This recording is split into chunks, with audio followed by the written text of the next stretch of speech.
2024 का बैंड बाजा और बारात। बैंड बाजा जो है भाजपा के अहंकार का बजेगा जी। और बारात जनता की नहीं। एक ऐसा ढोल भी है जो फट चुका है, जो बज ही नहीं रहा है। महाराष्ट्र में इन्होंने छेड़ा है, जी, जी। हम छोड़ेंगे नहीं।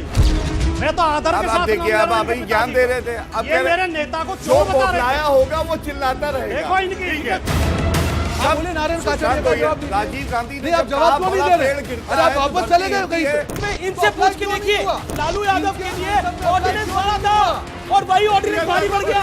ये विधि का विधान था।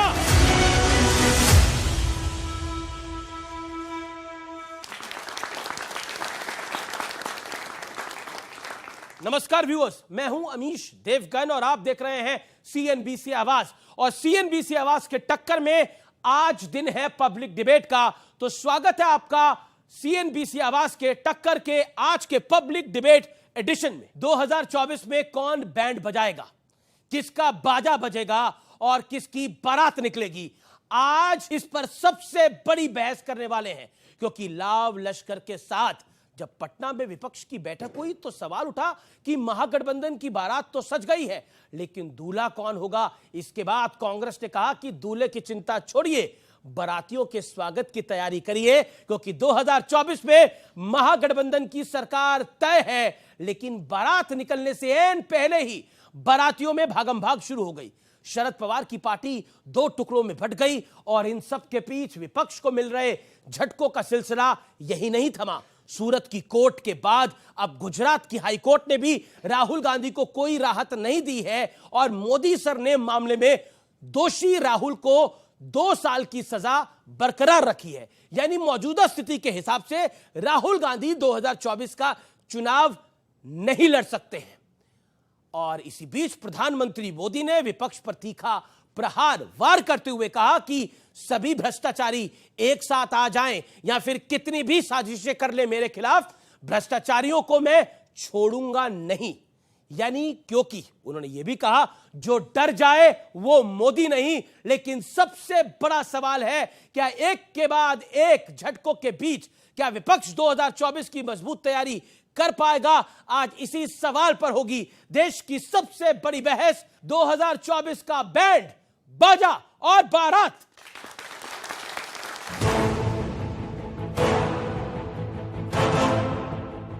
लोग मेरे पीछे पड़ेंगे, मेरी कब्र खोदने की धमकी दे देंगे, मेरे खिलाफ साजिशें रचेंगे। उन्हें पता नहीं है, जो डर जाए वो मोदी नहीं हो सकता।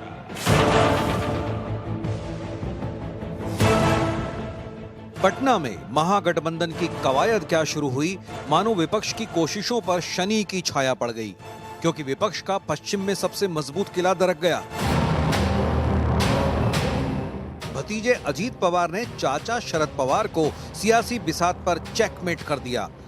तो बीजेपी एक बार फिर मुखर होकर पूछ रही है कि विपक्ष की बची हुई बारात का दूल्हा कौन है। कांग्रेस के लिए जो बारात सज रही है उसका दूल्हा कौन है? ये तो बड़ा आश्चर्य हो रहा है कि बारात सजने के पहले ही बिखर रही है, बाराती ही भाग रहे हैं। ब्लड टेस्ट कराने का दिल्ली में ही होता है, इसलिए हम जा रहे हैं ब्लड टेस्ट कराने। इसके बाद से लौट के आना है, जाना है बंगलुरु, जाना है, सब नरेंद्र मोदी की विदाई का तैयारी कराना है। आप बहुत दिनों से दूल्हे के लिए भाजपा चिंतित हो रही है। चिंता छोड़ दो, हमारा दूल्हा तैयार है। आप अपने यहाँ बारात का स्वागत करने की तैयारी करो। शादी कर लेना चाहिए था और अभी भी समय गया, बीता नहीं है। शादी करिए और हम लोग बाराती चलें। विपक्ष के दूल्हे की तलाश के बीच राहुल गांधी को गुजरात हाईकोर्ट से भी मोदी सरनेम वाले केस में झटका लगा है। हाईकोर्ट ने निचली अदालत से मिली 2 साल की सजा पर रोक लगाने से इनकार कर दिया। मानहानि के मामले में राहुल गांधी आदतन अपराधी हैं, तो अपमानित करना,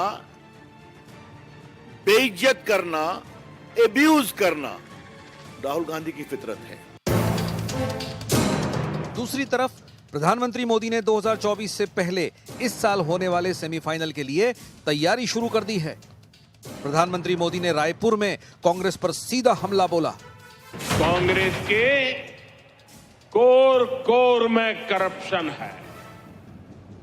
करप्शन के बिना कांग्रेस सांस भी नहीं ले सकती। करप्शन कांग्रेस की सबसे बड़ी विचारधारा। अब सवाल यह है कि महाराष्ट्र का झटका महागठबंधन कैसे झेलेगा, और सवाल यह भी कि महाराष्ट्र के बाद किसकी बारी है, क्योंकि जैसी खबरें बिहार से आ रही हैं, वो विपक्ष की बारात के संयोजक नीतीश कुमार की चिंता बढ़ाने वाली है। और सबसे बड़ा सवाल यह है कि मोदी के खिलाफ क्या विपक्ष किसी एक चेहरे पर आम राय बना पाएगा।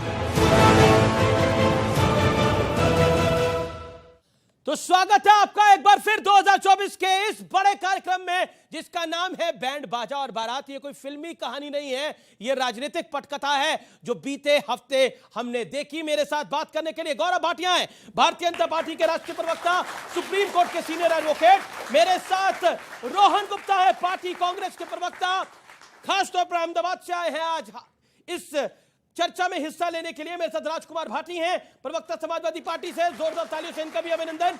मेरे साथ ब्रिजमोहन श्रीवास्तव हैं, उनका अभिनंदन है, प्रवक्ता एनसीपी के शरद पवार यानी शरद पवार गुट के। मेरे साथ मृत्युंजय तिवारी हैं, प्रवक्ता आरजेडी के, उनका भी अभिनंदन है, खासतौर पर बिहार से आए हैं। यानी आज बिहार से, महाराष्ट्र से और अहमदाबाद से हमारे साथ खास मेहमान हैं, उनके लिए, तीनों के लिए जोरदार तालियां।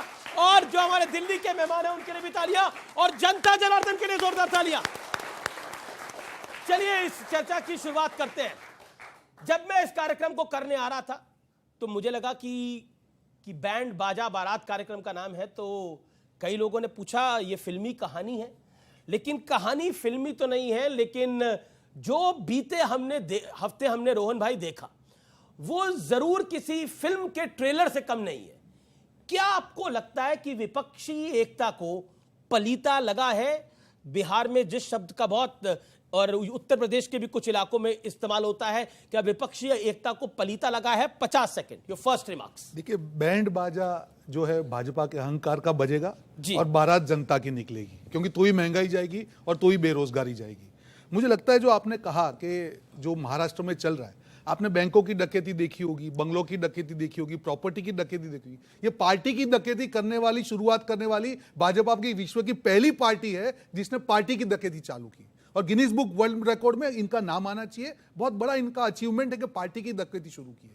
देखिए अमीश भाई, जनता जनार्दन सब देख रही है जिस प्रकार से महाराष्ट्र में खेल हो रहा है। अभी आपने कहा, मोदी जी का भाई और बहनों, मैं एक भी भ्रष्टाचारी को नहीं छोड़ूंगा। बिल्कुल, उनकी पार्टी ने पालन किया उनके आदेश का, उनको छोड़ा नहीं, उनको अपने साथ लेके आ गए। और ये वॉशिंग मशीन देखिए, एक ऐसा वॉशिंग मशीन है कि भाजपा का सिंबल भी आने वाले दिनों में वॉशिंग मशीन होगा। जो भी अंदर जाता है साफ हो जाता है। 70,000 करोड़ का भ्रष्टाचार 4 दिन में साफ कर पाए, ये सिर्फ भाजपा का। आपने एक बड़ी लाइन बोली, आपने बोला पार्टी की डकैती हुई है। गौरव भाटिया, मैं सीधा आपके पास आता हूं, ये पार्टी की डकैती हुई है या आपको लगता है कि आपने खेल शुरू करा है? और ये जो बैंड बाजा और बारात है, कांग्रेस को तो लगता है कि बैंड भी आपका बजेगा, बाजा भी आपका बजेगा, और फिर बारात जनता की निकलेगी। देखिए, आपकी स्टोरी मैंने बड़ी ध्यान से सुनी, और उसमें आदरणीय प्रधानमंत्री जी ने बात करी कि विपक्ष कहता था मोदी जी की कब्र खोद दो। तो मैं इतना ही कहूंगा, भ्रष्टाचारियों की जिसने कब्र है खोदी, उस महान नेता का नाम है नरेंद्र मोदी। पहली बात। दूसरा, लेकिन एक सवाल आपने बोला भ्रष्टाचार की कब्र खोदी, जिसका उसका नाम है नरेंद्र मोदी। बिल्कुल, आप अपनी पार्टी की बात को रखिए, लेकिन एक और आपके नेता हैं, दिल्ली में नरेंद्र मोदी हैं, तो महाराष्ट्र में देवेंद्र फडणवीस हैं। देवेंद्र फडणवीस ही कहते थे कि अजीत पवार चक्की पीसिंग, लेकिन अब तो डीसीएम यानी डिप्टी सीएम बनिंग और बनिंग। एंड द विपक्ष बर्निंग, धुआं ही धुआं है हर जगह। मेरे सवाल का उत्तर। देखिए, आपकी स्टोरी में एक और बहुत अच्छी बात थी, आपने बाजा की बात करी है। एक ऐसा ढोल भी है जो फट चुका है, जो बज ही नहीं रहा है। हमें पता है वो कौन है, लेकिन मैं इतना ही कहूंगा, इनके लिए अर्ज किया है, बजा दो जनता का बाजा, जो मिले उसे खा जा, ये है कांग्रेस पार्टी। भ्रष्टाचार की ये बात करेंगे। पूरे विश्व में देखिएगा, कोई राजनीतिक परिवार हो जिसके 3 सदस्य भ्रष्टाचार के आरोप में बेल पे बाहर हो, गांधी परिवार। और आपने जो बात कही ना, आजकल जनता पता है क्या कह रही है अमीश जी? कह रही है ये कटप्पा कौन है जिसने बाहुबली को मारा। कटप्पा कौन है मैं बताता हूं। कटप्पा वो है जो महाराष्ट्र के विधानसभा चुनाव में कांग्रेस पार्टी को गाली देता था। गाली देता था वो जो शरद पवार का गुट है, अब जो एनसीपी थी, हमारे साथ चुनाव लड़ा उद्धव ठाकरे ने, और उसके बाद 161 सीटें आई और बाहुबली देवेंद्र फडणवीस जी की पीठ पे यूं छोरा बोका और इसी तरह से जनता के भोका। तो कटप्पा कौन?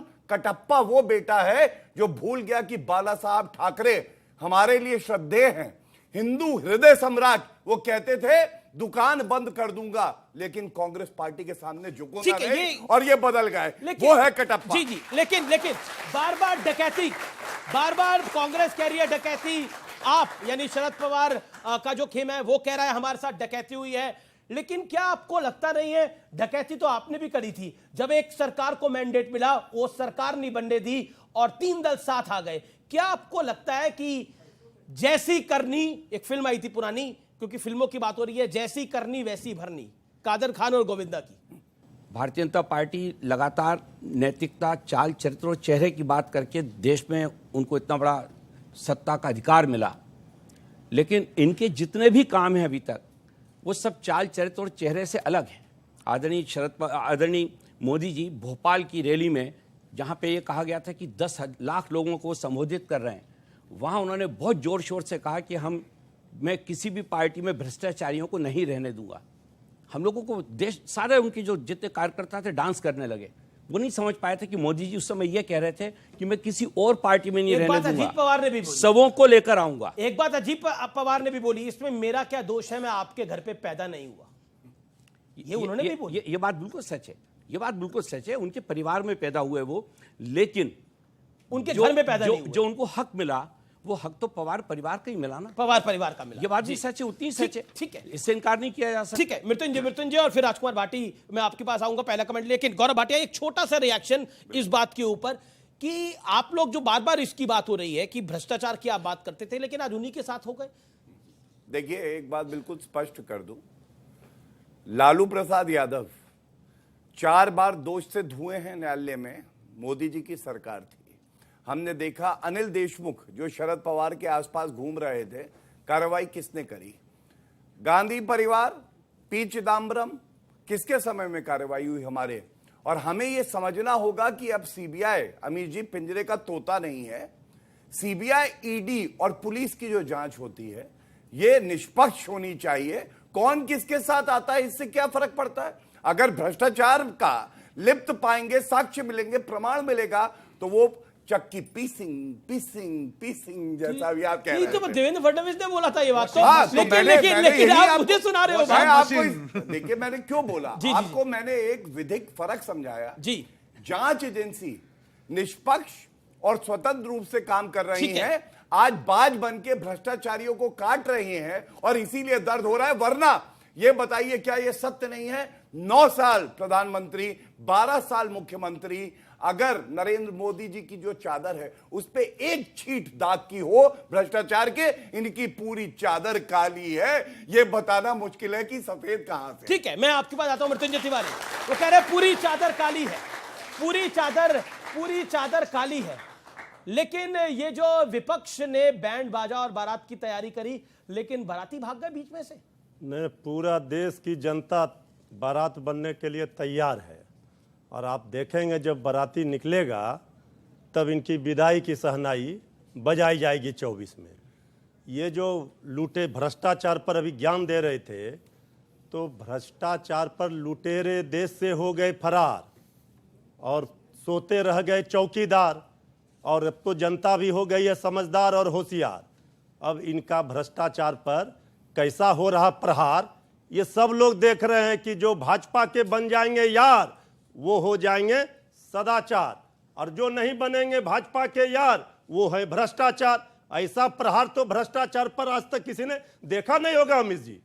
ये भ्रष्टाचार का लेकिन पैमाना आप क्या आज, है? आज आप थोड़े परेशान हैं। कौन परेशान है? आपको परेशान हमारे नहीं आप आवाज लोग। की बुलंदी में बताइए, इतने ये लोग तो देखे। शरद पवार की पार्टी टूट गई, अरे परेशान भी शरद नहीं है। पवार, हम तो ये कह रहे हैं कि ये शरद तो पवार खुश हैं?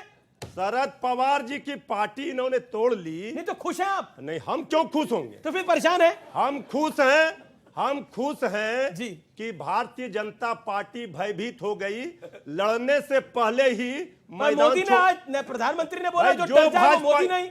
अरे जो भाजपा ये राजनीतिक लड़ाई नहीं लड़ पा रही, वो भेज दे रही है आईटी, ईडी, सीबीआई का भाई दिखा रही। अच्छा, आपके यहाँ भी तो भेजी थी, आपकी पार्टी तो नहीं टूटी? अरे हमारी हिम्मत है इनको तोड़ने की, और इन्होंने आपकी तोड़ा। हिम्मत है दूसरे को तोड़ने इन्होंने की। महाराष्ट्र में खेल शुरू किया, जी। अंत बिहार में हम करेंगे। मुझे पता है आप डंके अंत की आप चोट करेंगे, पर बोल रहे हैं। लेकिन खबर ये आ रही है कि जेडीयू को आप तोड़ेंगे। नहीं, आप कहां चले गए? जी। पिछले सावन में भाजपा की नैया बिहार में डूबी थी। इन्होंने महाराष्ट्र में ही खेला किया था, शिंदे सरकार बनी थी और बदला लिया बिहार में। बिहार के बाद हिमाचल साफ, कर्नाटका साफ, फिर महाराष्ट्र में इन्होंने गुजरात छेड़ा। भूल गए आप, उत्तराखंड भूल गए, उत्तर प्रदेश भूल गए। महाराष्ट्र में इन्होंने छेड़ा है। जी, जी। हम छोड़ेंगे नहीं। जी, अच्छा ठीक है, और मैं बाराती राजकुमार जी आपको तैयार बता है, रहा हूँ। और दूल्हा भी तैयार गौरव है। 30 सेकंड में रिप्लाई दें राजकुमार भाटी।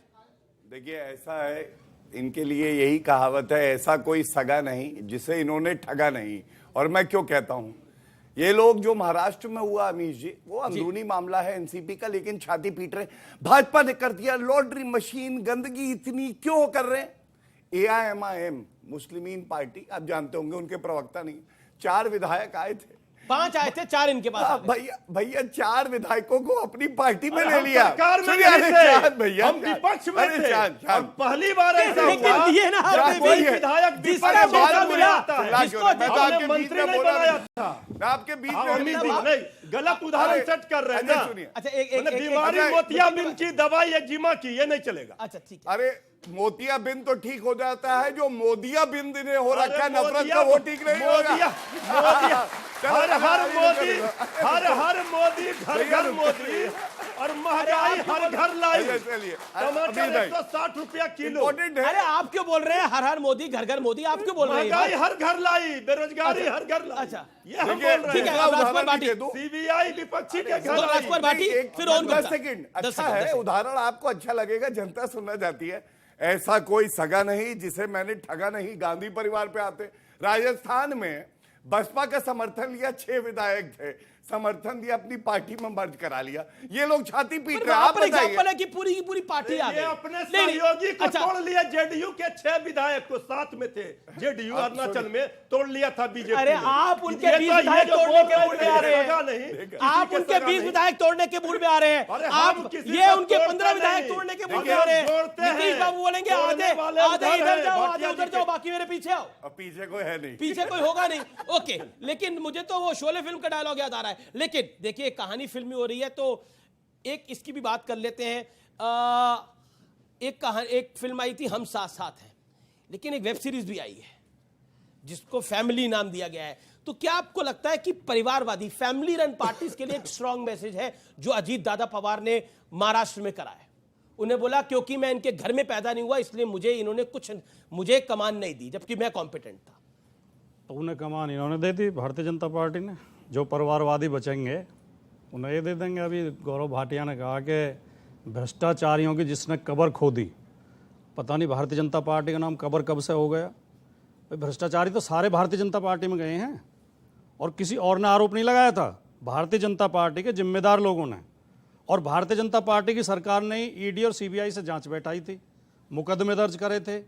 आप याद करो, और ये जनता को विशेष ध्यान देना चाहिए। भ्रष्टाचार के खिलाफ मुहिम चलाना अच्छी बात है, लेकिन भ्रष्टाचार के नाम पे, मुहिम चलाने के नाम पे देश को बर्बाद करना, देश की राजनीति को बर्बाद करना, देश के लोकतंत्र को खत्म करना और तानाशाही चलाना, वो कितना खतरनाक है, इसे आप आने वाले समय में देखोगे। परिवारवादी पार्टी पर जो कुछ बोलेंगे?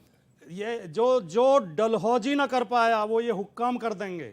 कमीशन दो तो सारे देश को नीलाम कर देंगे। और ये वंदे मातरम का गीत गाते हैं सुबह उठकर, मगर बाजार में चीजों का दुगना दाम कर देंगे।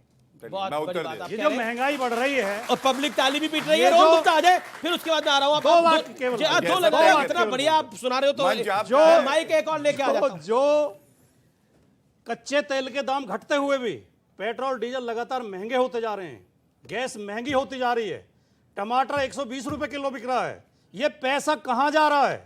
ये भारतीय जनता पार्टी विधायक खरीदने में, पार्टियों को तोड़ने में लगा रही है इस पैसे। ठीक है, ये जनता का पैसा है। अच्छा, मैं सीधा इनका अपना पैसा नहीं। विधायक तो आपने भी तोड़े थे, बीएसपी पूरी की पूरी राजस्थान में शामिल कर ली थी आपने, रोहन गुप्ता, तो आप भी पैसे दे के खरीद रहे थे या वहां पे हृदय परिवर्तन हो रहा था? देखिए, यहाँ पे काफी यंग साथी सब बैठे हुए हैं। मैं जब ये डिबेट होती है, एक सीरियस चीज हम सबको समझनी पड़ेगी। जब प्रधानमंत्री जी बोलते हैं, अच्छा बोलते हैं, अच्छे वक्ता है, जो युवा हैं उनसे जुड़ते हैं, उनकी बातें सुनते हैं। 15 अगस्त को प्रधानमंत्री जी ने पूरे देश के सामने कहा था कि मेरी जो मुहिम है भ्रष्टाचार और परिवारवाद के खिलाफ मेरी मुहिम एक चलेगी।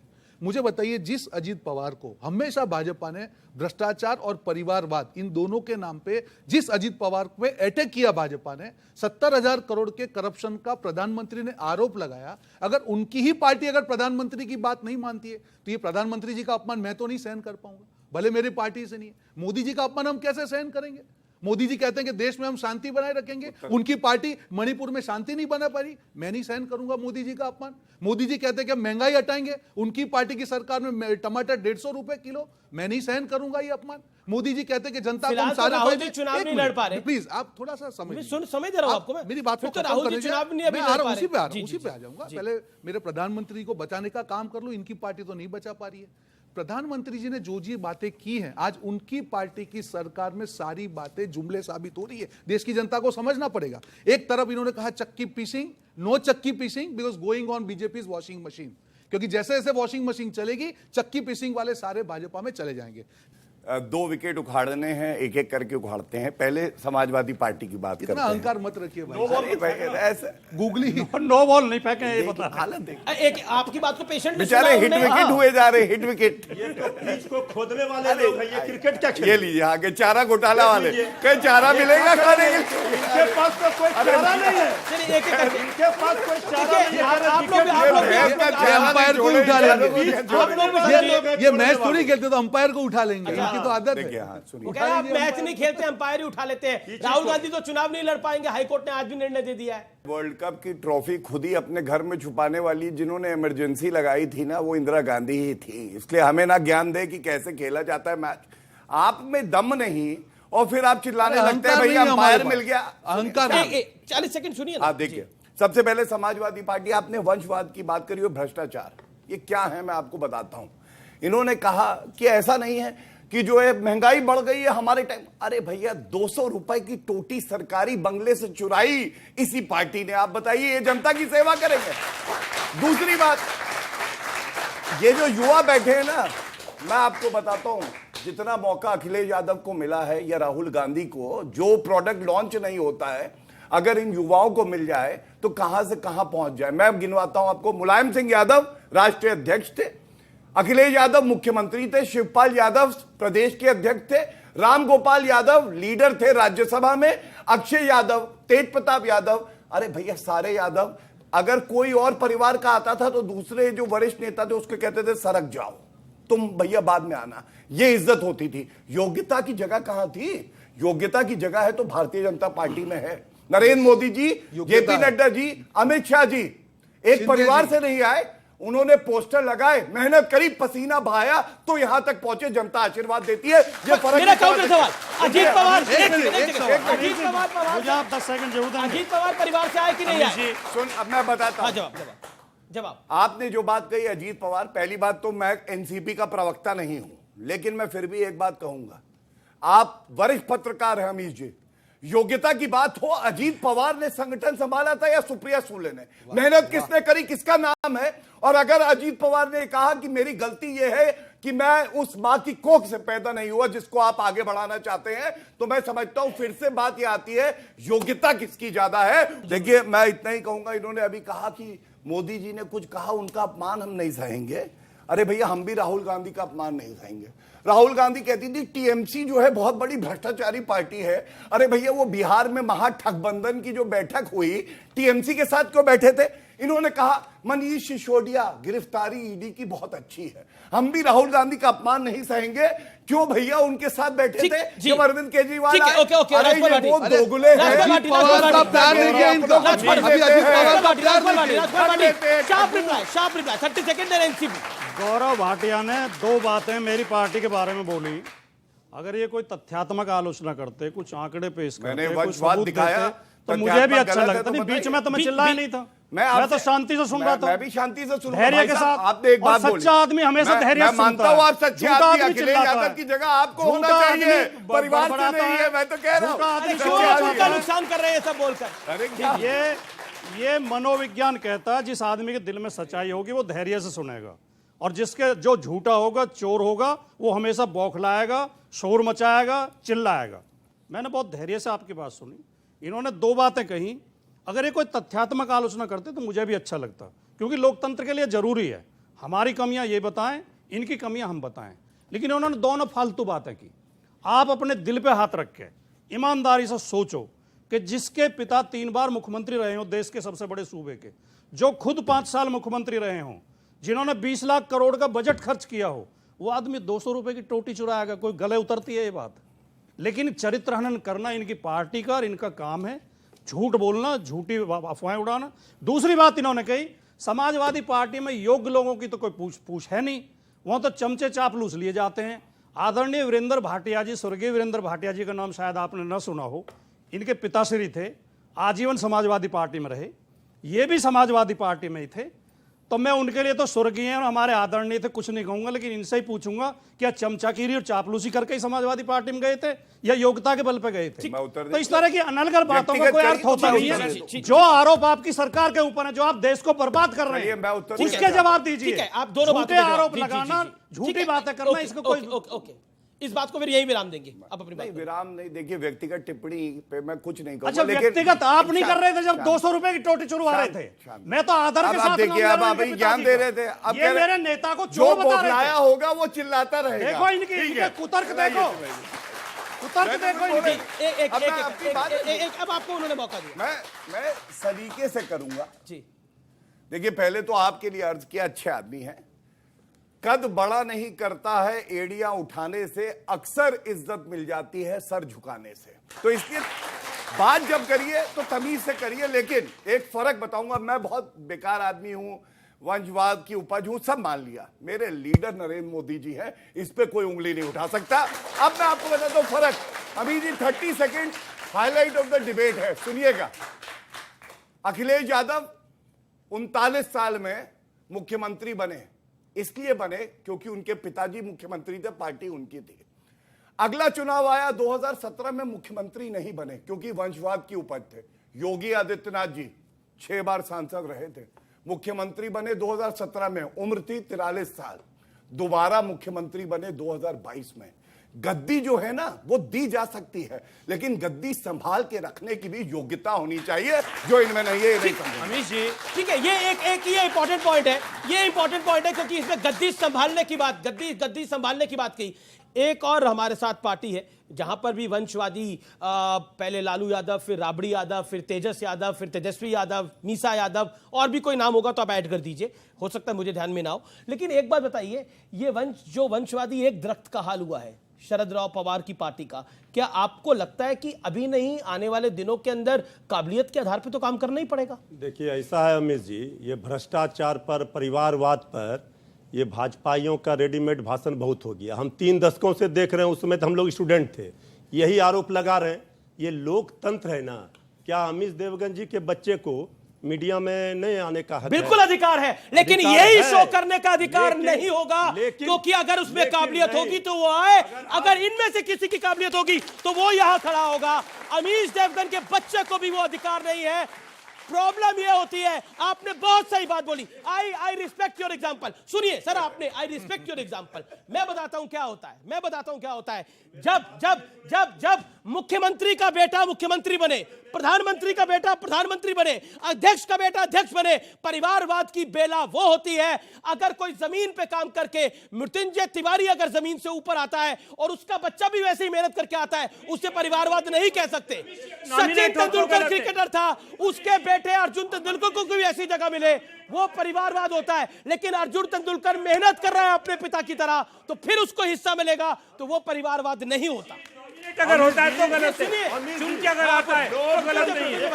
लोकतंत्र में कागज के इस पर साइन करके कोई नहीं दे देता है कि तेजस्वी यादव जी उप मुख्यमंत्री होगा। तेजस्वी यादव जी को जनता ने चुना है। देखिए, पहले तो इन्होंने बोला कि ये लोग कहते हैं भ्रष्टाचारी, इनका चुनावी भाषण है, इसलिए इसकी कोई मान्यता नहीं है। ठीक है भैया, हमारी बात मत मानो, जनता क्या कह रही है मत मानो, लेकिन ये तो जेडीयू तुम्हारा पार्टनर कह रहा है कि भैया जमीन दो, नौकरी लो, भ्रष्टाचार करते हैं लालू प्रसाद यादव, इनके खिलाफ कार्रवाई करो। अरे इनकी बात मानो, ये सब मुद्दा है। देखिए, एक बात पक्की है, दम होगा तो बौखलाएगा भाषण कोई खूब नहीं। देंगे, राशन का ठिकाना है भैया, राशन तो भैया डाटा खूब दिखाएंगे, आटा मिल नहीं रहा, हाँ। टमाटर मिल नहीं रहा, मिर्ची हो गया अमीर जी 160 रुपये। अरे काहे मिर्ची खा रहे हैं? मिर्ची खाएंगे, काहे मिर्ची खा रहे हैं इतनी? भाई मिर्ची अदरक तो बिहार वाले खाते हैं। थोड़ा ममता जी आई थी, ममता जी आई थी। अरे सुनिए ना, हमें बिहारी इतना अच्छा तो आता नहीं है। ममता जी आई थी, थोड़ा रसगुल्ला खाते, काहे मिर्ची खा रहे हैं? रसगुल्ला जनता को खिलाएंगे, हम नॉन रोटी मिर्ची खाएंगे। जी, लेकिन भाजपा मलाई खाएगी, वो कह रहे हैं हम नून रोटी और मिर्ची खाएंगे, रसगुल्ला जनता को खिलाएंगे। देश को ही खा लेंगे। अच्छा जवाब है। डाटा देते हैं, आटा नहीं। तो याद आ गया, जो पाकिस्तान कभी कहता था कि हमें कश्मीर चाहिए, वह आटा नहीं है, ये है मोदी जी की ताकत। अरे आटा में पाकिस्तान आ जाइए, पाकिस्तान आ गया। आटा में पाकिस्तान का क्या संबंध है? पब्लिक के भी सवाल आएंगे फिर। अमीर जी, ये तरीका ठीक हाँ, नहीं है। मैं अपनी बात बोलूंगा। दूसरी बात, क्योंकि खाने की करी, तो राजनीति के परिप्रेक्ष्य में भी कह देता हूं, मुंह में दांत नहीं, पेट में आत नहीं, और चले हैं बिरयानी खाने पाकिस्तान चले गए। जब दांत नहीं था, आंख नहीं था, तो पाकिस्तान का बिरयानी खाने चले गए। बोल लिया, अब आपने बोल लिया, अब मैं जवाब देता हूं। सुनो, एक समय ऐसा था कि 26/11 के मुंबई आतंकवादी हमले हुए। मनमोहन सिंह जी से पूछा आर्मी ने, हम नेस्त नाबूद कर देंगे, कर नहीं पाए। नरेंद्र मोदी जी ने आर्मी को खुली छूट दी, घुस के ठोका पाकिस्तान को। ये फर्क है। अभी सुनिए, आपने ये नरेंद्र मोदी ने 140 करोड़ हिंदुस्तानियों की ताकत है। ये कारण नरेंद्र मोदी जी ने हर लाइन पे देखिए टोका जा रहा है। ऐसा बात बोल रहे, गले के नीचे हजम नहीं हो रहा। मैं हमारे सेना, हमारे जवान वहां शहीद हो रहे हैं। अरे चलिए, अमीर जी, मैं वरना फिर देखिए बीच में टोकना नहीं चाहता हूं, या हर लाइन पे टोकेंगे ठीक नहीं। अब सुनिए, भारत को जोड़ेंगे, यात्रा पे चल रहे हैं, और मोहब्बत की दुकान है। मोहब्बत की दुकान में व्यापारी कौन है? कन्हैया कुमार। भारत तेरे टुकड़े होंगे। भैया, ऐसे व्यापारियों से भारत को बजाय भगवान जो कि टुकड़े करते हैं, ये इनकी मोहब्बत की दुकान है। मोहब्बत की दुकान, मोहब्बत की दुकान है। लेकिन कन्हैया कुमार, अगर कन्हैया कुमार को रखेंगे तो मोहब्बत की दुकान। रोहन जी की बारी है, रोहन जी की बारी है, निवेदन को स्वीकार करें। ओके, आप मोहब्बत की दुकान, मोहब्बत गौरव जी, जब आप बात करते हैं तो मोहब्बत पर जब भाजपा बात करे तो गुस्सा आएगा। कन्हैया के बारे में कुछ बोल दिया, जगदीश टाइटलर गुस्सा आ गया भैया को। कन्हैया कुमार से जितना आपको लगाव है उतना ही लगाव उनको है। इनको तो नहीं आप पूछिए मत। अगर इन्होंने टिकट दी थी तो समर्थन नहीं करेंगे ये लोग, मैं जानता हूं इस बात को। चलिए आगे बढ़िए। ओके, रोहन जी, ये राहुल जी अब 2024 का चुनाव भी नहीं लड़ेंगे क्योंकि हाईकोर्ट ने सजा को बरकरार रखा है। माफी काहे नहीं मांग लेते इस पूरे मामले के ऊपर? अरविंद केजरीवाल ने कई बार मांगी है, कई बार गलती हो जाती है, माफी मांग के आगे बढ़ जाना चाहिए। आज राहुल जी को ये लोग बंगला ले ले, गाड़ी ले ले, सब ले ले, उनको कोई फर्क नहीं पड़ता। उनके साथ जनता है। एक दिन में उन्होंने चाबी छोड़ दी। इतने साल पुराना उनका बंगला था, कभी उनको मोह नहीं था। आज वही कर्नाटक में जाके जनता ने उनकी बात को स्वीकार किया। कब तक आप राजनीति करते रहेंगे? उनका एक एमपी नारायण काछड़िया, हाईकोर्ट ने सजा को, सुन लीजिए, मैं आ रहा हूं, सजा को बरकरार रखा है। उसी पे आ रहा हूं। इनका एक एमपी, मैं चैलेंज के साथ कहता हूं, अगर गौरव भाटिया में हिम्मत हो तो उसका जवाब देके दिखा दे। नारायण काछड़िया अमरेली का एमपी, 3 साल की सजा होने के बावजूद आज भी सांसद बने हुए। क्यों? राहुल गांधी जी के स्टैंडर्ड है। चल, मुझे आंसर दीजिए इसका। आप आंसर देखिए, कोर्ट के भी ऑफिसर हैं तो जिम्मेदारी से जवाब दीजिएगा। मैं जो भी कहता हूं बड़ी जिम्मेदारी से कहता हूं, और इतना जरूर कहूंगा कि नहीं, नारायण काछड़िया का जवाब देखिए ये गलत है। नहीं, मुझे जवाब अमीर क्यों क्या चाहिए? जवाब? आप बोलिए, चलिए। आप बोले नारायण काछड़िया का जवाब दीजिए। राजीव गांधी ने नहीं, आप जवाब क्यों नहीं दे रहे? अरे आप वापस चले गए कहीं पे। मैं आपको स्पेसिफिक जवाब मांग रहा हूं। आपका एमपी है, अमरेली का एमपी है, आप बोलिए। नारायण काछड़िया 3 साल की सजा हुई, आज भी एमपी नहीं है। डबल स्टैंडर्ड बात है। अगर आप नहीं, अमीश भाई, राहुल हाई कोर्ट से सदस्यता मुझे अमीश भाई, क्या आपको नहीं लगता है कन्विक्ट होते सदस्यता चली जाती है? आजम खान की भी नहीं हुई ना? आजम खान की कई नेताओं की गई। नारायण काछड़िया अमरेली के एमपी की सदस्यता नहीं गई। अच्छा ठीक है, मैं चैलेंज के साथ कह रहा हूं, जवाब दे दे। राहुल गांधी के साथ भेदभाव वाला व्यवहार हो रहा है, कांग्रेस का यार मेरी बात जी, भेदभाव हो रहा है राहुल गांधी के साथ। कांग्रेस बताइए नारायण काछड़िया का क्या हुआ? क्या बकवास आज भी एमपी है, आज भी इनके एमपी। शांत कराइए पहले। नहीं, जवाब दीजिए ना आप। ठीक है, आप सुन लीजिए ना 30 सेकंड। न्यायपालिका स्वतंत्र है। पवन खेड़ा की अरेस्ट रोक दी, टाइगर जिंदा, टाइगर जिंदा है। आप इसका बताइए, सदस्यता कैसे हुई? रद्द कैसे हुई? शांत कराइए। आप बताइए सजा कैसे? शांत कराइए। आप बताइए। बौखलाहट नहीं, आप आपकी बौखलाहट है। कॉमेडी सर्कस नारायण काछड़िया यही बता रहा हूँ, कॉमेडी सर्कस नहीं है। सबसे बड़ा ड्रामा मत जोकर करिए। कौन है? आप पता है। आप लोग ये ताली कौन बजाता है? आप देखिए, ये व्यक्तिगत टिप्पणी मत कीजिए। शांत। मैं भी किसी को तोतला नहीं कहना चाहूंगा। मैं किसी को तोतला नहीं कहना चाहूंगा। मैं भी नहीं कहना चाहूंगा। ये मेरे संस्कार नहीं है। यूनिफॉर्म सिविल कोड पर तो ये लोग बिखर गए हैं जी।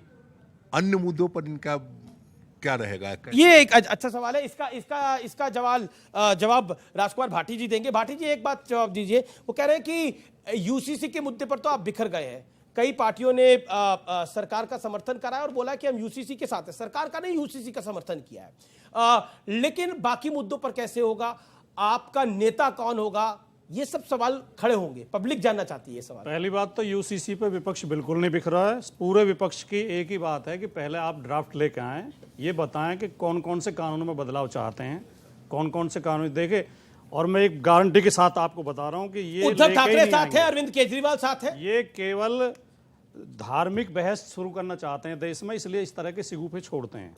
मैं आपको आज की घटना बताता हूं। आज वीडियो चल रही है, कल की घटना है, पूरे सोशल मीडिया पे चल रही है, मेन मीडिया दिखाता नहीं इस तरह की खबरों को।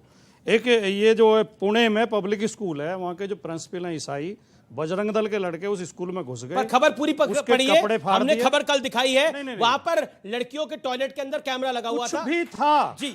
सुनो वो मामला है, अमीश जी, वो मामला अलग है। वो मामला ये आपका सवाल क्या है? आपका सवाल क्या है? भाटिया साहब से हैं, एक श्रीवास्तव साहब से हैं। जी। क्या महाराष्ट्र में मुख्यमंत्री एकनाथ शिंदे जी भाजपा के गले की हड्डी बन गए हैं, जिन्हें कंट्रोल करने के लिए आपने पवार साहब को करीब लाया है? और दूसरा, श्रीवास्तव साहब से मैं ये समझना चाहता हूँ कि अजीत पवार साहब की कौन सी योग्यता है जो आपको नहीं दिखी और भाजपा को दिख गई? जी, अच्छा सवाल है। और मैं बता दूं, ये जर्नलिस्ट ही हैं, आज हमारे साथ जुड़े हैं। थैंक यू सो मच, आप यहाँ पर आए हमारे साथ। ओके, गौरव भाटिया, जवाब बोलेंगे पहले। मैं वो सवाल अभी एक झटका लगा है, अभी तो इतने झटके अहंकार लगेंगे देखिए इनका, अब और यही अहंकार की हार होगी। अच्छा, नारायण काछड़िया देखिए, थोड़ा तो मैं बता सिर्फ दीजिए। इतना कहूंगा, इतने झटके लगेंगे, वो लगता आप नहीं है, पर आप देखिएगा बताइए ना क्या हुआ। सोपड़ा साफ हो जाएगा। इस अरे कांग्रेस इतना का अहंकार भीख नहीं, का ठीक है, हो कटोरा जाएगा। लेके जा रही नारायण है, काछड़िया मुझसे आपकी संसद गठबंधन की कर लो, सदस्य गठबंधन कर लो। अजीत पवार में आपको जो काबिलियत नहीं दिखी, वो बीजेपी को कैसी दिखी? एक अच्छा सवाल है, जवाब। देखिए, बीजेपी को काबिलियत क्या दिखी है? भारतीय जनता पार्टी महाराष्ट्र में जो 48 लोकसभा की सीटें हैं, उनमें से 3 या 4 सीटें ही जीत पा रही है।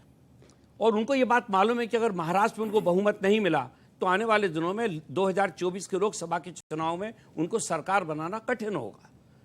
ये उनको ऐसा लगा कि आदरणीय अजीत पवार डैमेज साहब, कंट्रोल करना तो समझदारी है, बेवकूफी तो नहीं है। तो क्या देखा, वही तो मैं बता रहा हूं कि आदरणीय अजीत पवार के बारे में उनकी राय यह है कि अगर अजीत पवार साहब बीजेपी के साथ काम करेंगे तो शायद वहां पर हम लोग चुनाव जीत के आ सकेंगे। लेकिन मैं बात बताना चाहता हूं कि अभी तो 3-4 सीटें जीतने की भी संभावना थी, लेकिन उनके इस करने के बाद अब महाराष्ट्र की 48 सीटों में भारतीय जनता पार्टी हारेगी। ये मैं आज आपके चैनल पर बोल रहा हूं अमीश जी। अच्छा, और आपको लगता है जो आपके विधायक गए हैं और सांसद जो गए हैं, वो हारने के लिए गए हैं वहां पर? निश्चित रूप से, सारे के सारे निश्चित रूप से। जिसके साथ जनता होती है ना, इस मंच से कहता हूं 303 से ज्यादा सीटें आएंगी भाजपा की और एनडीए की 400 प्लस। इनसे 301 तो अभी है, 2 तो अभी कम जनता ने कर दी इसी 5 साल में। यही पीड़ा है। ये सारे मिलके भी मोदी जी को हरा नहीं पाएंगे। अभी ये 303 नहीं है, प्रवक्ता खड़ा है, अभी ये 301 है। और मैं आपको बताऊं, अभी गौरव भाई 303 नहीं है। अच्छा ठीक है, अच्छा ठीक है, देखिए एक शेर अर्ज कर देता हूं। शेर अर्ज कर दीजिए। शेर अर्ज है। हाँ शेर अर्ज कर दीजिए। अगर आप शेर है तो बता दीजिए ना। नहीं भैया, मैं तो इंसान हूँ, ये नहीं बताऊंगा गधा कौन है, लोग बुरा अरे वो तो जनता को दिख रहा है। ठीक है, जो 9 साल का जवाब नहीं दे पाया, अब शेर अपने आप को लॉयर बोलते हैं और जवाब नहीं दे पा रहे। ठीक है, चलिए, अच्छा बोल तो दीजिए। देखिए, मिल बैठे हैं जुगनू सारे, ऐलान ये है आओ सूरज को हटाया जाए, वही इनका हाल है। ये जुगनू क्या सूरज की तरह चमकेंगे? अरे मोदी जी हैं, अंगद का पैर है, रख दिया तो रख दिया, हिला नहीं सकते इटली वाले। नरेंद्र मोदी ने बोला था, नरेंद्र मोदी ने सदन में बोला था, एक अकेला सब पे भारी है। क्या आपको लगता है 24 की तैयारी है और बीजेपी कहती है कि देखिए बैंड बजाएंगे हम विपक्ष का और बारात निकलेगी भारतीय जनता पार्टी जनता के साथ जीत की। जो आदरणीय प्रधानमंत्री जी कह रहे एक अकेला सब पर भारी, ये भाषा अहंकारी की है। और अहंकार तो आप जानते हैं कि लोकतंत्र में तानाशाही, अहंकारी, हिटलरशाही जब नहीं चली है तो फिर मोदी जी की भी नहीं चलेगी जी। ये देश की जनता मांग रही है अमित जी, रोटी, कपड़ा और मकान, और जब ये मांग करती है तो बीजेपी हो जाती है लेकिन परेशान। जनता एक और कह रही है, अब नहीं चलेगी परिवारवाद की दुकान। अरे परिवारवाद तो पूरे देश की जनता परिवार है। हमारा परिवार गरीब, मजदूर, किसान, नौजवान है, और इनका परिवार कौन है? पूंजीपतियों और उद्योगपतियों के बल पर ये गरीबों के आवाज को दबाना चाहते हैं। राजकुमार भाटी जी ने कहा कि हमारी बहन बेटी के खिलाफ कुछ गलत हो रहा है तो पुलिस आएगी। बहन बेटी के साथ अगर गलत होता है तो पुलिस का इंतजार करेंगे क्या हम लोग? पुणे के वाले लेकिन कानून का नहीं, आपकी बात सही है, लेकिन कानून का तो रिस्पेक्ट करने पड़ेगी। राजकुमार भाटी जवाब। अगर ये बात आपने कहा वो जिम्मेदार प्रिंसिपल थे तो उनकी जिम्मेदारी थी ना बाथरूम को चेक करना। अच्छा ठीक है। अगर ये बात किसी और ने कही होती, किसी और ने, तो ये उसे देशद्रोही ठहरा देते। जिस व्यक्ति को इस देश के कानून पर विश्वास नहीं है, पुलिस और फौज पर विश्वास नहीं है, वो इस देश का सच्चा नागरिक नहीं है, वो देशद्रोही है। आपको पुलिस पे विश्वास नहीं है, आपको पुलिस पे विश्वास नहीं है, ठीक है, और सरकार नहीं है, भारतीय जनता पार्टी की सरकार। और सवाल किसके पास है? राहुल गांधी जी की बोलने की आदत है, कभी भी कुछ भी बोल देते हैं। उनका क्या है कि वो सोचते नहीं है, पहले बोलते हैं, उसके बाद सवाल क्या है? सवाल उनका ये है कि जैसे मोदी सरनेम वाला जो मुद्दा था, मोदी सरनेम वाला मुद्दा, उस मुद्दे के ऊपर पूछना चाहता हूं। जब मोदी का सरनेम वाला मुद्दा बोला गया था उस पर। अच्छा बिल्कुल, वो कह रहे हैं, वो मतलब उन्होंने वो बात क्यों बोली? अगर उन्होंने बोल दी तो फिर देखिए आपकी गलती नहीं है भाई साहब। आप जब व्हाट्सएप में कटी हुई क्लिप देखते हैं ना, उनमें आगे जो नीरव मोदी बोला था, ये जो आगे नाम जो थे वो आपने सुने नहीं। और मैं आपकी गलती नहीं मानता हूं। व्हाट्सएप यूनिवर्सिटी, उन्होंने कहा एक अकेला सब पे भारी, जनता से लूट है जारी, 2024 में जाने की करो तैयारी। ये जनता की आवाज है, जनता के मुद्दे पे राजनीति करनी होगी। देखिए गौरव भाई है, एक प्रवक्ता है, मैंने एक सवाल उनको पूछा, आप 9 साल से सत्ता में हैं, आप राहुल गांधी जी की सदस्यता रद्द करते हैं, ठीक है, आपने कहा लॉ अपना काम करेगा, वही लॉ आपके एमपी के अगर आप नहीं करते हो तो आपको जनता को जवाब देना पड़ेगा। एक मिनट अमित जी, आप डिस्टर्ब बिल्कुल हम लोग इतने अहंकारी नहीं है, हम लोग अहंकारी नहीं है। हम लोग देखिए, ये भले ताली बजवा ले, सब कुछ करा ले, पर 9 साल से एक जवाब नहीं दे पाए। आप अपनी बात में शांत रहे, आप हंसते रहिए, आप भी मुस्कुराते रहिए, लेकिन मुझे यकीन है राहुल गांधी मौका नहीं देगा। बिल्कुल 9 साल से जो पार्टी सत्ता में है आज अपने दोगलेपन का जवाब नहीं दे पाई। और भाई साहब के बाल बहुत अच्छे हैं, मैं सुरक्षा ऊपर वाले से कहूंगा कि उस तरह लेके ना घूमे। ये अहंकार महाराष्ट्र में टूटा था, 2024 में उस तरह आपके सर पे घूमेगा। कांग्रेस की बता दीजिए, जनता तय करेगी, बिल्कुल अहंकार नहीं है। सरकार कांग्रेस पार्टी की बनेगी, जनता तय करेगी। पार्टी की बनेगी, मैं कह रहा हूं सीटें कितनी आएंगी जनता तय करेगी। पीएम कौन होगा? जनता तय करेगी, जनता तय करेगी। बिल्कुल, हम अहंकारी नहीं है, बिल्कुल करेगी। मेरे भाई ने एक बहुत कितनी अच्छा सीटों पे उस तरह घूमेगा सवाल पूछा, और मैं समझता हूं कि बहुत वाजिब सवाल था। यहां से उत्तर क्या आया था, आपने जब बताया लड़कियों के टॉयलेट के बाहर कैमरा लगा था, तो इन्होंने कहा जो भी हुआ कुछ भी नहीं करना चाहिए। बजरंग दल को अधिकार है क्या गुंडागर्दी करने का? नहीं, आप जवाब। अरे आप क्यों गुंडागर्दी कर रहे हैं? मेरे भाई है, गले लगी है, आप क्यों मुझे ऐसे ताड़ रहे हैं यार? मत करिए। सुनिए, मैं अपनी बात, प्रिंसिपल को पीटेंगे जाके? पुलिस में मुकदमा दर्ज कराते, कानून है, कानून का राज है। देखिए, आप भूल गए, इस तरह अगर गुंडागर्दी करेंगे ये तो वो पार्टी है, लड़के हैं, लड़कों से गलती हो जाती है, इन्हें कानून वानून की चिंता नहीं है। चिल्लाए यहाँ पे। दूसरा, अभी यहाँ पे बात हुई, उन्होंने कहा राहुल गांधी ने ऐसा कहा वैसा कहा। इन्होंने कहा व्हाट्सएप यूनिवर्सिटी से ज्ञान लेके आते हैं। जनता व्हाट्सएप यूनिवर्सिटी से ज्ञान नहीं लेके आती है। जनता व्हाट्सएप बना देती है। और एक बात मैं और बता दूं, आपके न्यायालय से सजा हुई राहुल गांधी को, जवाब दीजिए। उसके बाद अपील फाइल करी उसने, रोक नहीं लगी सेशंस कोर्ट से। हाई कोर्ट का आज आपके सांसद की सदस्यता रद्द हमारे देश की न्यायालय को व्हाट्सएप यूनिवर्सिटी बुलाते हैं। अरे देश तो नाबूद हो जाओगे। अंडा आएगा, अंडा ऑमलेट बनवाएगा, ऑमलेट चिंता ना करो। रोहन गुप्ता, हाई कोर्ट ने फैसला दिया, ये किसी व्हाट्सएप का तो फैसला नहीं है, हाई कोर्ट का। आपने उस कौन का लड़का था जिससे सवाल पूछा था, आपने इनको बोल दिया कि इनका जो ज्ञान है ये व्हाट्सएप यूनिवर्सिटी का है। हाई कोर्ट ने जो फैसला दिया वो व्हाट्सएप यूनिवर्सिटी का ज्ञान है। देखिए ये लॉयर हैं तो भी इनका ये हाल है, कहां से कहां बात को जोड़। मैंने क्या कहा, 10 सेकंड, उन्होंने राहुल गांधी जी की स्पीच का कहा। मैंने ये कहा, अगर पूरी स्पीच आप देखते हैं, उन्होंने नीरव मोदी की बात की और ऐसे मोदी बात जो देश के छोड़ के चले। पहली बात। दूसरी बात, आज इतने लॉयर हैं, आज इनको ये नहीं मालूम है आज सदस्यता रद्द कौन करता है? सदस्यता कौन रद्द करता है? सरकार रद्द करती है। आज राहुल गांधी जी की अगर सदस्यता रद्द होती है तो इनके सांसद की रद्द क्यों नहीं होती? पर कोर्ट में गए ना, सदस्यता सरकार रद्द करती है। अमीश भाई, आपको अपना नॉलेज, आप तो कोर्ट में गए ना सर, कोर्ट में तो गए आप, कोर्ट में राहत नहीं मिली ना, कोर्ट ने बोला माफी मांग लेते, राहुल जी माफी मांग लेते। सदस्यता रद्द करने की, ठीक है, आप नहीं समझ रहे। सुनिए, एक और बात बता दूं, सदस्यता रद्द तो ये वही ऑर्डिनेंस है जो राहुल जी ने फाड़ा था। ये वही ऑर्डिनेंस है जो राहुल जी ने फाड़ा था, जिसमें लालू यादव, जिसमें इनसे पूछ के देखिए, इस व्यक्ति को देखिए, लालू यादव के लिए ऑर्डिनेंस फाड़ा था और वही ऑर्डिनेंस भारी पड़ गया। ये विधि का विधान था, ये विधि का विधान था।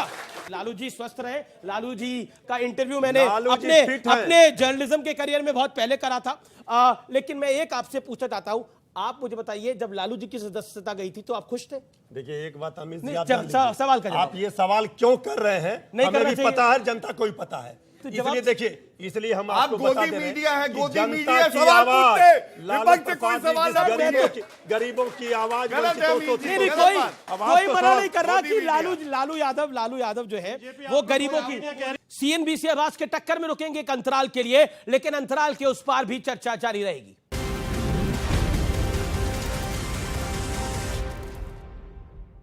नई कार, तुमने कार इंश्योरेंस खरीदा होगा एगो ऐप से, नहीं? आपको नहीं तो कोई बात नहीं मूर्ति, गलतियां होती रहती हैं, कोई जरूरत नहीं है चेक करने। नई कार खरीदने से पहले एको चेक करें और 36,000 तक बचाएं। गैलेंट एडवांस टीएमटी सरिया, इसकी ताकत बने घर की ढाल और इसकी फ्लेक्सिबिलिटी रखे घर को सॉलिड सालों साल। गैलेंट एडवांस टीएमटी सरिया, निर्माण का real hero. RR Kabil presents CNBC Awards Real Estate Awards। Nominate करने के लिए realestateawards.co.in पर जाएं या कॉल करें। Presented by RR Kabil. Associate sponsor RR Farcon.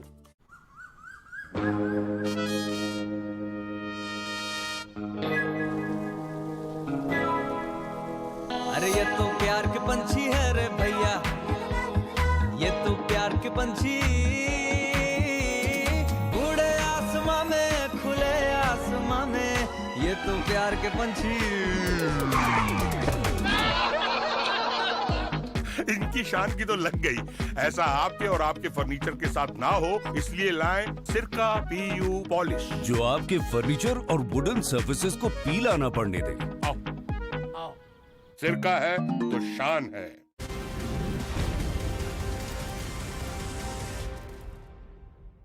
Welcome back viewers, आप देख रहे हैं सीएनबीसी आवाज पे टक्कर का पब्लिक डिबेट। और अब बात व्यूअर्स मंदिरों में ड्रेस कोड की। प्रदीप मिश्रा मशहूर कथावाचक हैं, इनके एक बयान ने बड़ी बहस को जन्म दे दिया है। और दरअसल प्रदीप मिश्रा मंदिरों में ड्रेस कोड के खिलाफ हैं, प्रदीप मिश्रा का कहना है कि भगवान को कपड़ों से कोई मतलब नहीं है, उनका लेना देना तो भक्त की आस्था और श्रद्धा से है। मेरा सवाल है कि क्या आप अपने वर्क प्लेस में नाइट सूट पहनकर जाते हैं क्या? जवाब होगा बिल्कुल नहीं। अगर आप वकील हैं तो क्या आप कोर्ट में जीन्स टी शर्ट पहनकर जा सकते हैं? तो इसका भी जवाब है बिल्कुल नहीं। अगर आप दोस्तों के साथ पार्टी करते हैं तो क्या आप वहां शादी का लहंगा या शेरवानी पहनकर जाते हैं? जवाब होगा नहीं। तो मंदिरों में आपके कपड़े कैसे हो, इस पर विवाद क्यों है? ये तो कॉमन सेंस यानी सामान्य ज्ञान की बात है कि मंदिर आस्था का प्रतीक है, केंद्र है, फैशन शो का कोई ऑडिटोरियम नहीं। वहां लोगों को ईश्वर में लीन होने के लिए जाना चाहिए या फिर अपनी फैशन स्किल के प्रदर्शन के लिए। हमें कोई अधिकार नहीं है कि हम मंदिरों में अपने असभ्य कपड़ों के जरिए दूसरों को असहज महसूस कराएं। आजादी सबका अधिकार है, लेकिन आजादी के साथ जिम्मेदारियों का बोझ भी आता है। जिम्मेदारियां निभाए बिना आजादी का आनंद बेहद खतरनाक साबित हो सकता है। लोगों को जिम्मेदारी का एहसास हो, इसके लिए बीते 2 महीनों में कई मंदिरों ने ड्रेस कोड लागू कर दिया है। जुलाई 2023 में जम्मू कश्मीर के बावे वाली माता का मंदिर, जुलाई 2023 में ही हरिद्वार के दशेश्वर महादेव मंदिर, ऋषिकेश का नीलकंठ महादेव मंदिर, जून 2023 में सहारनपुर का श्री भूतेश्वर महादेव मंदिर, जून 2023 में ही खाटू श्याम मंदिर और मां वैष्णो देवी के दरबार में भी समेत देश के कई और मंदिरों में ड्रेस कोड लागू कर दिया गया है। ऐसे ही व्यवस्था गुरुद्वारों में भी है। पुरुष हो या महिलाएं, आपके कपड़े सभ्य और आपका सिर ढका होना चाहिए। मस्जिदों में भी पूरा शरीर ढका होने का नियम है, पूरी दुनिया में फॉलो भी इसे किया जाता है। चर्च में जाते वक्त भी ध्यान रखा जाता है कि श्रद्धालु के कपड़े वहां मौजूद दूसरे लोगों को असहज ना करें। याद रखिए, बेलगामा आजादी का वही नतीजा होता है जैसा हमने केदारनाथ और बद्रीनाथ धाम में रील्स के पागलपन में उछलते कूदते युवाओं के रूप में देखा है। इसका नतीजा यह हुआ कि मजबूरन अब केदारनाथ और बद्रीनाथ धाम में रील्स बनाने पर प्रतिबंध लगा दिया गया है। सोचिए, अगर मंदिरों में ड्रेस कोड खत्म कर दिया जाए तो आजादी की सीमाएं न जाने कहां और किस हद तक लांघी जाएगी। इसलिए मेरी आपसे प्रार्थना है कि इस संवेदनशील मुद्दे पर बेहद ध्यान से कोई फैसला लीजिएगा, क्योंकि इसका असर सिर्फ आप पर नहीं बल्कि पूरे समाज पर पड़ेगा। इसीलिए मैंने सोचा आज आपसे इस संवाद को करूं और खास तौर पर मैं अपने युवा भाइयों को आज कहना चाहता हूं कि आपके लिए आजादी बहुत महत्वपूर्ण है, लेकिन जिम्मेदारी भी उतनी महत्वपूर्ण होनी चाहिए। फिलहाल सीएनबीसी आवाज के टक्कर के आज के एडिशन को यहीं समाप्त करते हैं। आप देखते रहिए देश का नंबर 1 बिजनेस चैनल सीएनबीसी आवाज। नमस्कार, गुड नाइट, शुभ रात्रि।